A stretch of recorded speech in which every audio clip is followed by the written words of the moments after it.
Você está ouvindo o Papo Preto, um podcast produzido pelo Alma Preta em parceria com o UOL Plural, um projeto colaborativo do UOL com coletivos e veículos independentes.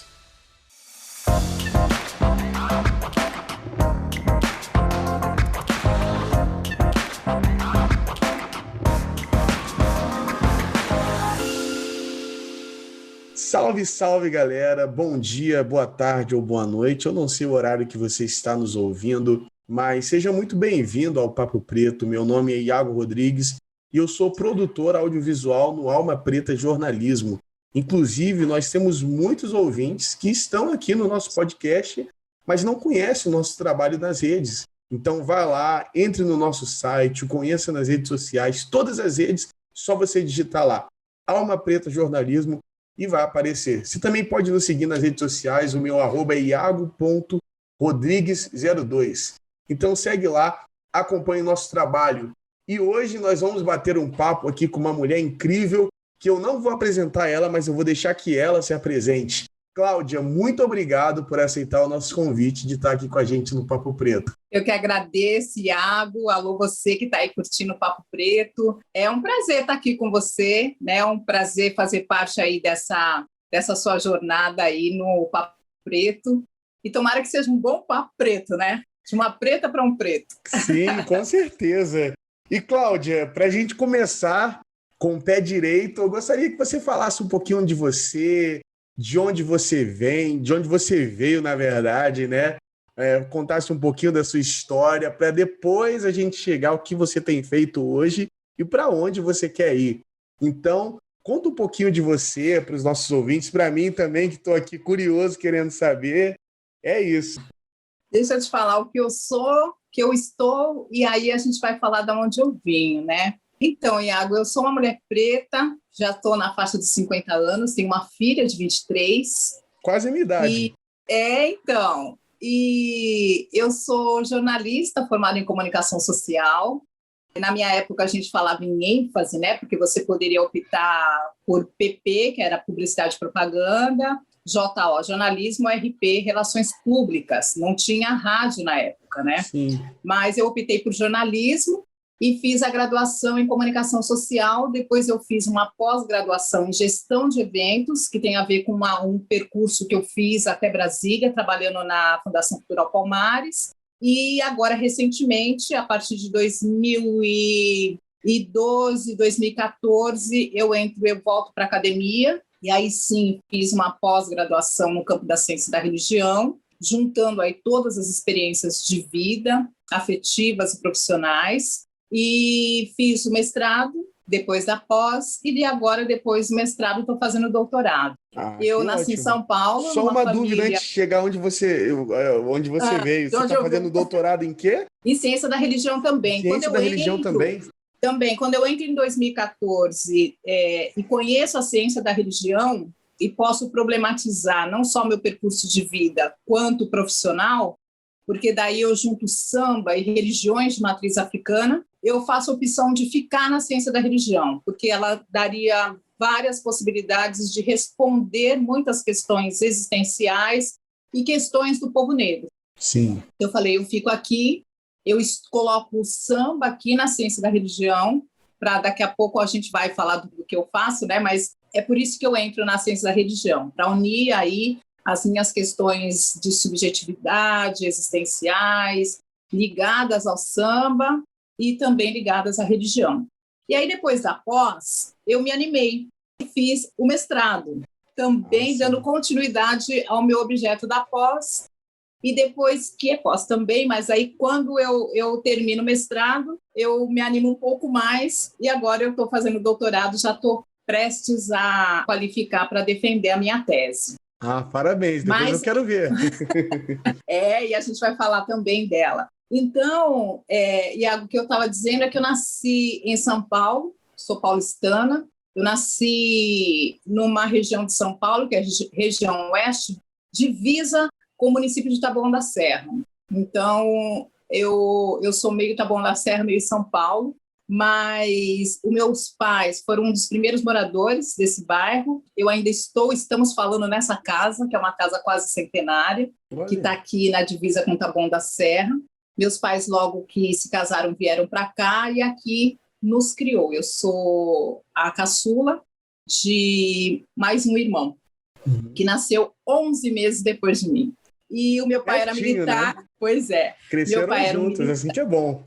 Meu pai era um funcionário público, militar, advogado, ele se formou com 42 anos e nos deixou muito recentemente, em janeiro desse ano, que foi um grande baque para a nossa família, mas é uma família que está calcada na crença, na ancestralidade. Meu pai era um iniciado na religião do candomblé, e quando eu nasci, a minha casa tinha samba e macumba, era tipo o samba do Martinho da Vila. Na minha casa todo mundo era bamba, e era uma casa muito frequentada por toda a família, e porque meu pai terminou de construir essa casa bem assim, afastado, então as pessoas chegavam na minha casa na sexta-feira, os tios e tias e primos e afilhados chegavam na sexta-feira trazendo instrumentos musicais, meu pai com uma vitrola, sempre todo final de semana, por conta dessas visitas, tinha um disco de samba novo. E assim eu me criei nesse ambiente festivo, de um modelo de sociabilidade, de solidariedade, de afeto que eu fui encontrar nos territórios dos terreiros,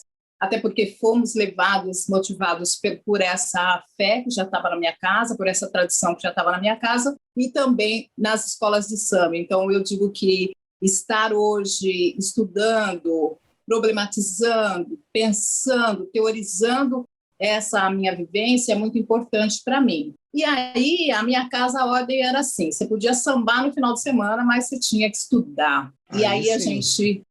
em casa todo mundo estudou. Meu pai que se formou em Direito, minha mãe que terminou, na época era o segundo grau, e eu e o meu irmão que fomos embora, né? E eu hoje estou aí, uma acadêmica.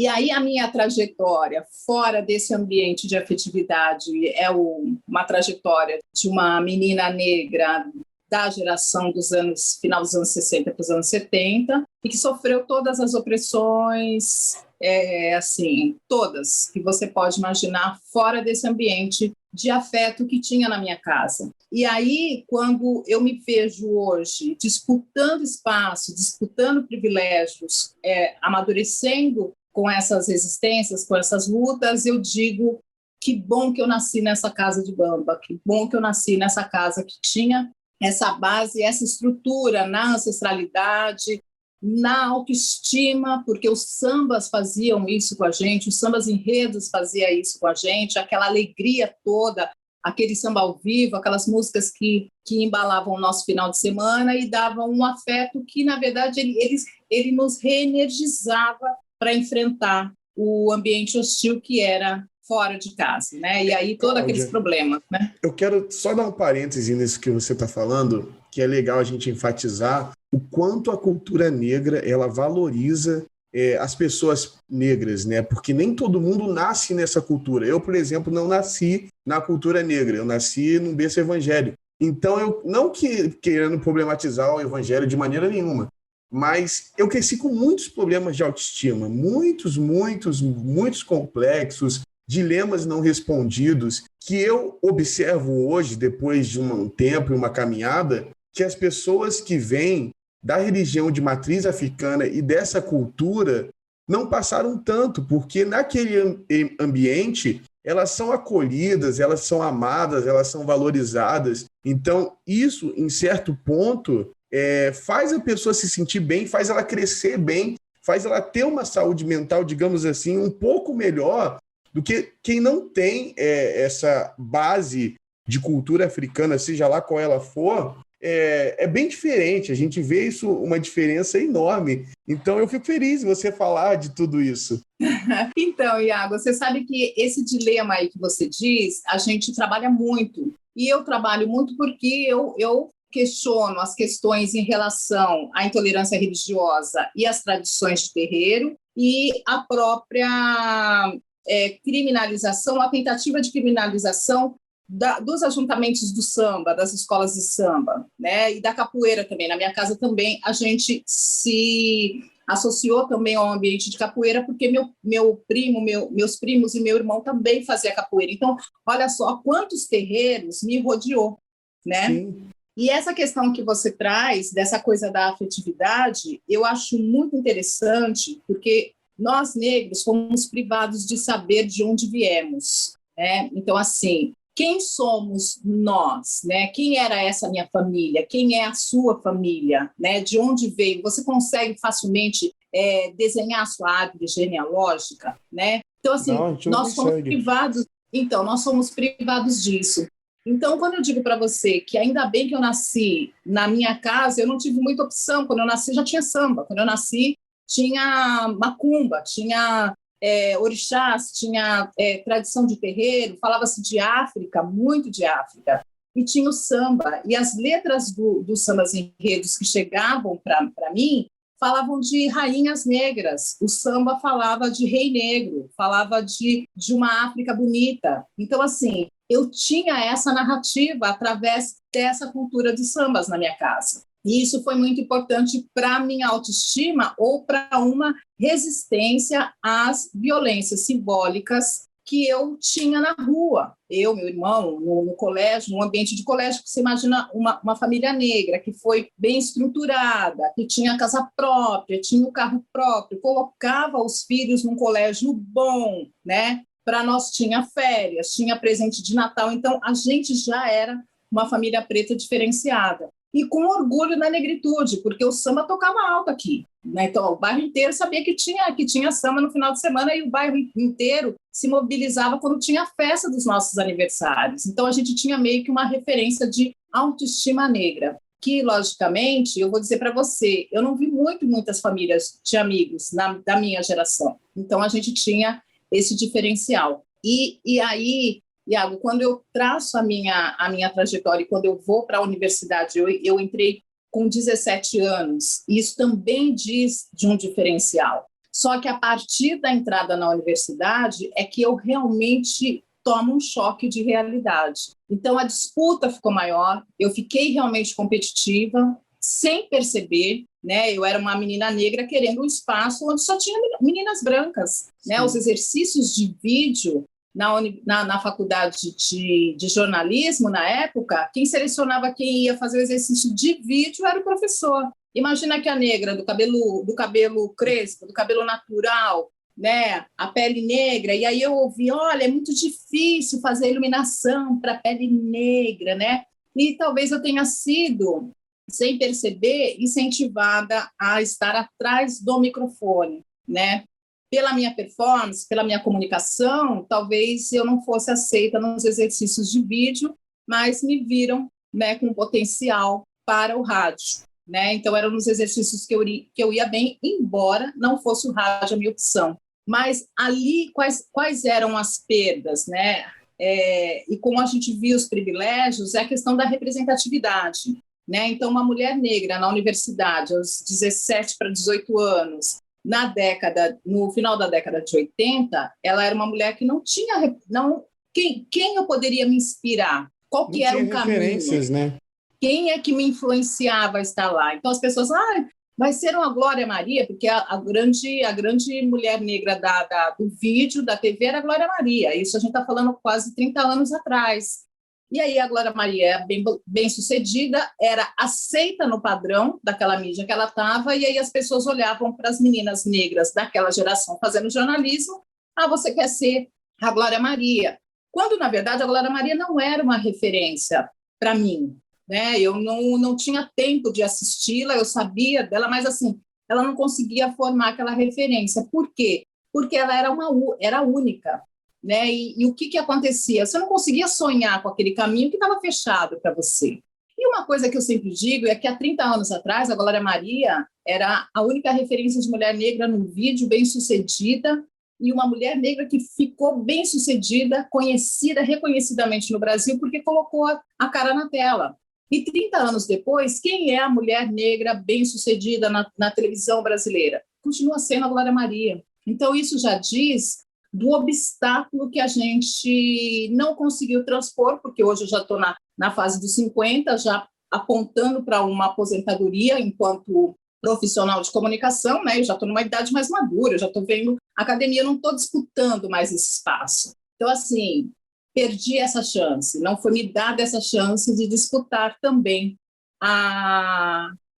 um espaço para o vídeo na TV brasileira, né? E, assim, eu trabalhei em TV, trabalhei no Sistema Brasileiro de TV, televisão, no SBT, trabalhei num projeto da TV da Gente, do Netinho, né, que daí já era uma TV pensada para profissionais negros protagonizarem o vídeo, mas foi um projeto que só durou 1 ano e meio, e eu, nesse processo, eu fui convidada para ir para o SBT, onde eu fiquei também 2 anos, fiquei pouco tempo. Mas o rádio foi realmente o que me criou, e o meio do samba foi o que me criou, né? Então, eu, quando saio da faculdade, eu já sou indicada para um radialista numa grande emissora de rádio de São Paulo, nessas coincidências que não são coincidências, que acontecem na vida. E quando eu cheguei para a vaga, era uma vaga de repórter no programa de samba.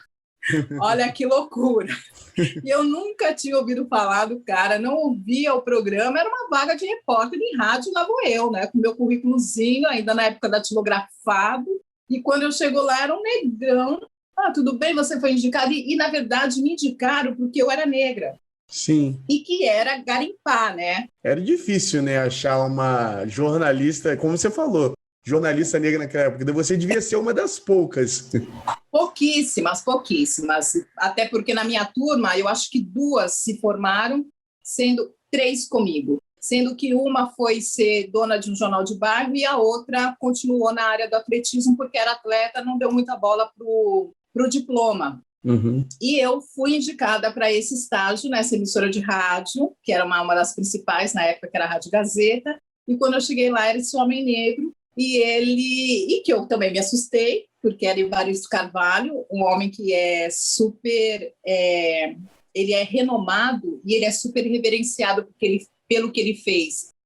Pelo negro no rádio, né, esse espaço do rádio que ele ocupou por tantos anos, e pelo samba, não só o samba artístico, musical, como também os ambientes das escolas de samba pelo Brasil e blocos afros em Salvador. Ele tinha um título no Filhos de Gandhi. Ele também nos trazia informações do Carnaval de Parintins. Então, assim, ele era super articulado com o tema Carnaval, com o tema escolas de samba, e ele realmente é um nome reverenciado até hoje. E eu caí lá no estúdio e era ele. E aí ele imediatamente me absorveu, porque era aquilo que ele estava precisando, de uma jovem jornalista e negra. Você Isso teve um ele bom falou, mestre, achei, né? um grande mestre.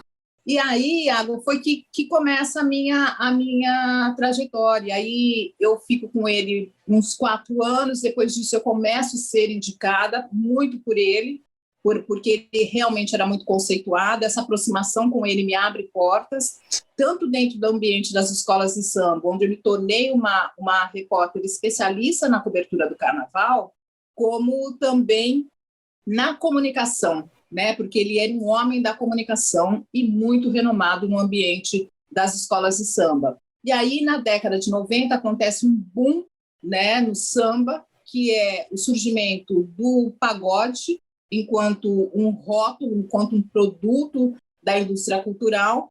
E esse movimento do pagode nasce em São Paulo, né, porque naquela época, década de 90, as gravadoras ainda existiam como uma grande potência de mídia, e as gravadoras acabaram aproveitando o movimento que acontecia nas periferias com os meninos negros, que era a formação de grupos de samba e de pagode, e começou a haver o investimento de empresários do ramo de casas noturnas, de bailes blacks. Eles começaram a abrir selos de gravadora. E levar esses produtos para as emissoras de rádio. Isso começou a tocar demais, chamou a atenção das gravadoras. Era uma época que a primeira fase do sertanejo estava em declínio, e aí chega esse tal do pagode. Uma emissora de rádio em São Paulo vira a programação, assim como tinha no Rio de Janeiro a Rádio Tropical. Aqui em São Paulo a gente tinha a Rádio Transcontinental FM, e quando o dono da emissora vira essa programação para o samba, meu nome é indicado, porque ele queria uma voz feminina para fazer um programa, aí meu nome é indicado, e quando eu chego lá, acontece a mesma coisa que aconteceu quando eu fui indicada para o Evaristo. Eu sou imediatamente contratada e viro, assim, o nome do rádio em São Paulo. Foram anos e anos em primeiro lugar, altos índices de audiência. É quando eu conheço o sucesso e é quando eu conheço uma outra luta de disputa de privilégio, né, de racismo declarado, de passagens assim muito, muito, muito dolorosas, muito violentas para uma mulher negra que estava praticamente sozinha ali e fazendo muito sucesso. Então, meu nome ecoava São Paulo inteiro. Então, Claudinha, Claudinha, Claudinha, e aí eu tinha contratos de publicidade, eu tinha bons salários na emissora, eu tinha um bom prestígio no meio do samba, das escolas de samba. Enfim, foi uma fase muito boa para mim profissionalmente, né, em relação principalmente à visibilidade, embora eu estivesse no rádio, falando no rádio, né. Então, essa fase passou, e aí, quando eu saio da emissora, eu monto uma empresa de comunicação e passo a fazer assessoria de comunicação. Eu já tinha uma passagem pela Fundação Cultural Palmares, onde eu fui assessora de imprensa para assessora de eventos. Eu chego lá convidada para ser assessora de imprensa e há uma confusão, aquelas coisas que só acontecem no meu caminho, e eu chego lá, a presidente da fundação demite a assessora especial de eventos e olha para mim e fala: Claudinha vai assumir. E aí foi uma outra fase importantíssima da minha relação com a política de relações étnico-raciais no Brasil, porque aí, com aquela contratação que aconteceu do dia para a noite, foi do dia para a noite mesmo, eu cheguei de manhã para ter uma reunião sobre assessoria de comunicação, sou convidada para continuar em Brasília, no dia seguinte, no café da manhã, ela me faz a proposta para assumir essa assessoria, e naquele momento eu sou convidada para ser a sistematizadora dos eventos, das pré-conferências para o Brasil ir para a Conferência Mundial de Durban, na África do Sul, e viajei o Brasil inteiro, conheci todos os intelectuais que naquele momento, ano 2000, estavam articulando, né, o posicionamento do Brasil diante do racismo estrutural que o país hoje, historicamente, é conhecido. Então, eu fui me politizando e tive a oportunidade de beber na fonte a partir da aproximação com personagens importantíssimos do movimento negro no Brasil. Então, de lá eu volto, aí eu já não estava mais com rádio, sou convidada para fazer a TV do Netinho, depois a TV do Netinho, o SBT. Saindo de lá, eu sou convidada para fazer a assessoria de comunicação da União das Escolas de Samba Paulistanas. Fico lá por um tempo. Depois de lá, eu assumo a assessoria de comunicação do Museu Afro Brasil. E aí, hoje, eu estou entre a minha plataforma da rádio digital, que é a BR Brasil Show, é uma plataforma que toca 24 horas samba, e também a academia.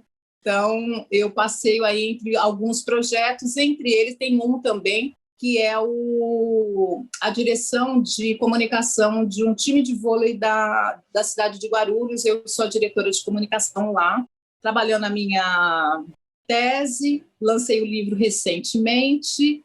Sim, daqui a pouco eu quero falar desse livro, hein? Vamos falar. E, paralelo a isso, eu faço uma pesquisa que é um investimento pessoal e afetivo sobre Tia Ciata, a matriarca do samba, que eu tenho um levantamento de muitos documentos, textos, artigos, enfim, que é para eu me debruçar depois do doutorado. Que maravilha! Essa história é muito linda. Olha, parabéns por essa história maravilhosa. Caminhada. Sim, exatamente. É uma história inspiradora, podemos dizer assim, para mim, que estou aqui ouvindo, e acredito que para muitos dos nossos ouvintes. Eu acho muito legal, Cláudia, a gente trazer esse tipo de histórias que fortificam o nosso povo, né? Isso fortifica, isso reanima.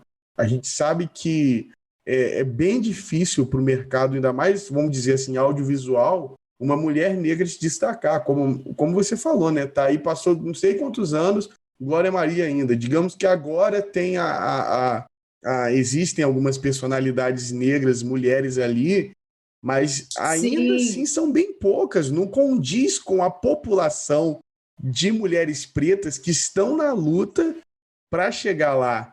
Então, quando a gente... E as que estão aqui, desculpa te cortar, sim, mas sim. Só para que você problematizou a questão da Glória Maria, você trouxe de volta, mas assim, quando a gente fala que a gente tem a Flávia Oliveira, a gente tem a Maju Coutinho, a gente tem Camila Silva, a gente tem a Joyce Ribeiro, a gente tem outras mulheres negras hoje disputando esse espaço de privilégio. Só que não se compara ao alcance que Glória Maria teve na vida profissional dela. Então, para que a gente realmente tenha uma equidade, a Maju, a Flávia, a Joyce, Camila, elas têm que ascender socialmente, profissionalmente, como Glória Maria está.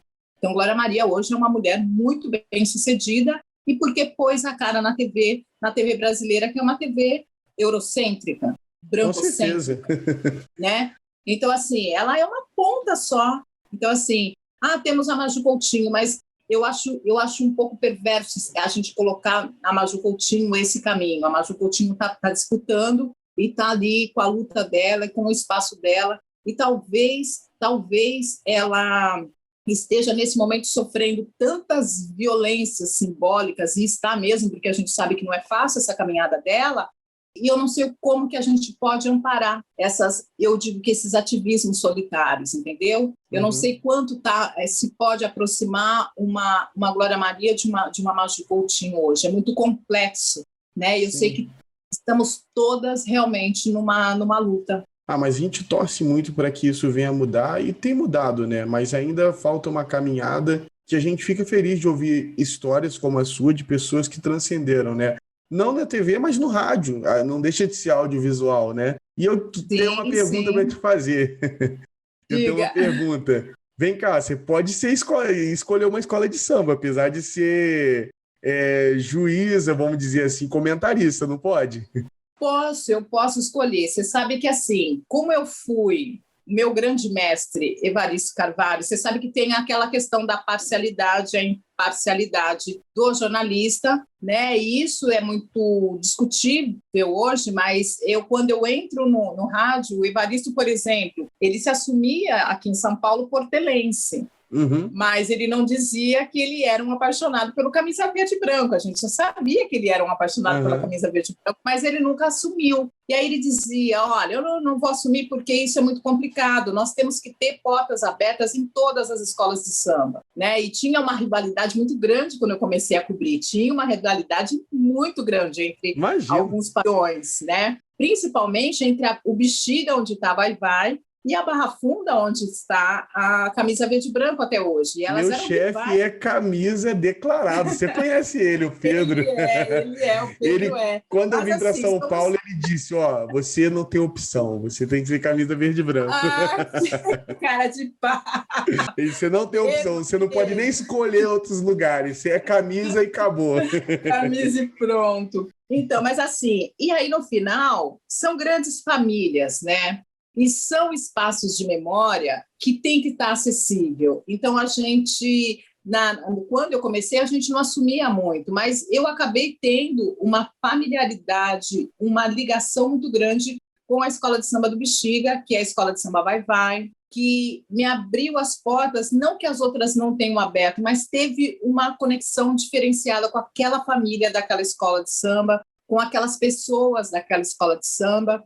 E ali eu acabei desenvolvendo também alguns trabalhos, alguns projetos. Você tem um livro ou um projeto da Vai Vai? Sim, eu tenho 2 livros. Eu tenho um livro que foi feito em homenagem aos 70 anos da Escola de Samba Vai Vai, e aí foi um convite do presidente de honra, que é o Tobias da Vai Vai, para que eu juntasse alguns jornalistas e fizéssemos esse livro, que é um livro de arte.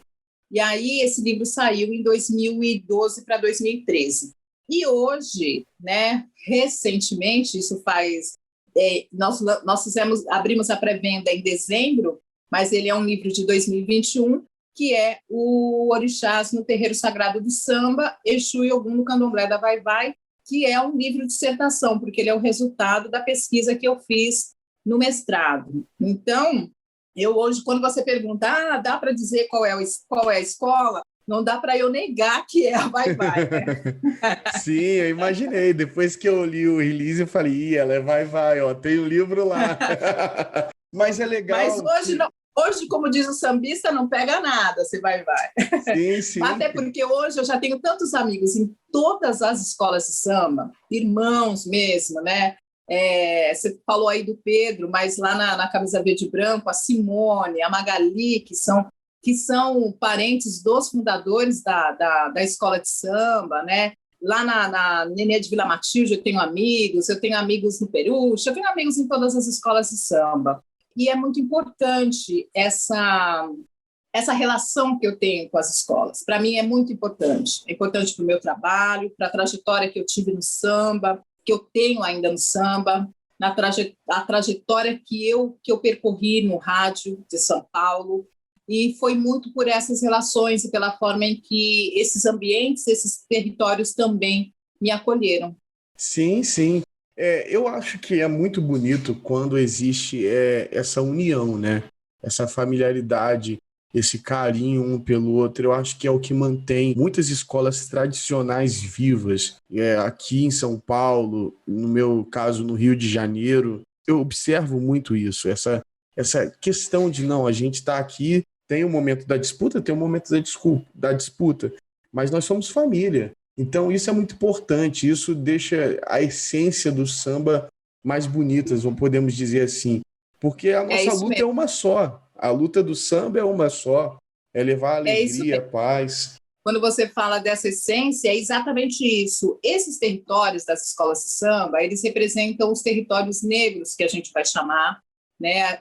Uma pesquisadora que eu gosto muito, que é a Raquel Ronick, ela desenvolve esse conceito de territórios negros, tem outros que falam sobre praças negras, mas eu vou dizer que são lugares, espaços que foram possíveis para a população negra, negros e negras, ressignificarem o sentido de humanidade, ressignificarem a construção de uma família. Foram espaços de solidariedade, de sociabilidade, de construção de valores civilizatórios negro-africanos que só foram possíveis a partir desses ajuntamentos, dessas relações de afeto, de reconhecimento, de alegria, né, de alguma forma de proteção. E a mesma coisa, que é o que eu vou falar nesse livro, e é por isso que eu defendo o samba e as religiões afro-brasileiras na academia, e a mesma coisa aconteceu com os terreiros das religiões de matriz africana. Eram espaços também de sociabilidade, de solidariedade, de ressignificação do sentido da família. Os candomblés, eles são formados a partir da família extensa, e isso é muito importante. Então, da mesma forma que se chama mãe, pai, tio, tia, dentro dos terreiros de candomblé, você vai ver as tias nas escolas de samba, os tios nas escolas de samba, padrinhos nas escolas de samba. Uma escola de samba, você sabia que ela nasce pagã e que ela precisa ser batizada por uma mais velha para se tornar realmente reconhecida como uma escola de samba? Não Que sabia. ela além de nascer pagã e precisar ser batizada por uma outra escola que se torna madrinha dela, passa a ter uma relação de parentesco entre uma escola e outra. E isso a gente vai ver também nos terreiros. Então, o que eu vou traçar com o livro, para entrar na história da escola de samba Vai Vai, que é uma escola que tem uma religiosidade, eu vou traçar essas similaridades e vou dizer que a separação que o sistema colonial tentou fazer entre batuques, né, as práticas religiosas e as práticas festivas dos negros, a partir de leis de controle, leis do período colonial, de separar capoeira, batuque, macumba, samba, ele não conseguiu fazer. Então, essa separação violenta que se tentou fazer do jeito de ser e viver do negro, o sistema não conseguiu fazer. E que as escolas de samba, com os terreiros de candomblé, eles estão aí, e também os terreiros dos espaços de capoeira, e outros terreiros, né? Porque quando a gente vai falar de samba, a gente vai falar do maracatu, do jongo, da congada, do bloco afro, dos afoxés, do samba de roda, a gente vai ver similaridades nessas expressões e que guardam a festa e o sagrado. Então, essa conexão é que me faz entrar na ciência da religião para falar sobre as linguagens que essas matrizes de tradições africanas elas guardam porque elas se assemelham. Então, elas são potentes porque a gente guarda memórias e ancestralidades de África dentro desses terreiros que são muito potentes para que essas tradições continuem. Isso é maravilhoso. Que me apaixona, né, de falar desses territórios e falar dessas conexões, né, e falar que está ritualizado a escola de samba, assim como está ritualizado os terreiros de Umbanda, Candomblé, enfim, das tradições de matriz africana, desse sagrado que evoca a ancestralidade. E o que é evocar a ancestralidade? É evocar um passado que foi rompido por uma violência. Então, quando a gente estava falando, poxa, a gente não sabe da onde a gente veio, e a pergunta da onde eu vim e para onde eu vou, nós, na diáspora, temos dificuldade de responder. Né? Nós temos dificuldade de responder. O que foi feito dos nossos parentes? Né? De que parte de África você veio? Né? A sua família veio direto da África, passou por algum outro lugar para chegar até aqui e chegou primeiro em qual local do Brasil? E aí como é que a sua família se construiu? Né? Os nomes coloniais, né? A violência da desconstrução da humanidade. Então,